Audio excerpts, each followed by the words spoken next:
اعوذ باللہ من الشیطان الرجیم، بسم اللہ الرحمن الرحیم۔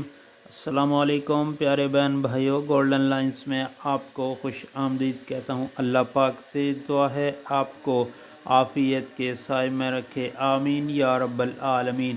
نبی کریم صلی اللہ علیہ وآلہ وسلم کا فرمان، فجر کی نماز کے بعد کی دعا۔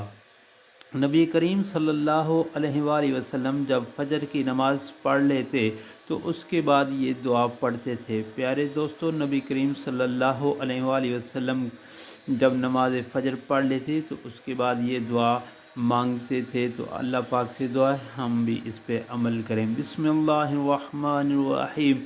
اللہم انی اسألک علما نافعا ورزقا طیبا وعملا متقبلا۔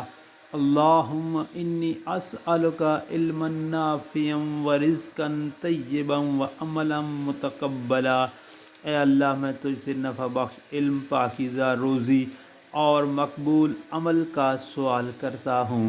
پیارے دوستو، اللہ پاک سے دعا ہے مجھے آپ سب کو نبی کریم صلی اللہ علیہ وآلہ وسلم کے اس فرمان کے مطابق ہر نماز کے بعد یہ دعا مانگنے کی توفیق عطا فرمائے، آمین۔ اور آپ سے گزارش ہے کہ ریکویسٹ ہے کہ اپنے دوستوں، گھر والوں اور عزیز و اقارب اور سوشل میڈیا پر لازمی شیئر کریں تاکہ دنیا کے کونے کونے میں جہاں کہیں بھی مسلمان بھائی بستے ہیں ان تک یہ ویڈیو پہنچ جائے، اور اللہ پاک اس کو آپ کا اجر خیر عطا فرمائے گا، آمین یا رب العالمین۔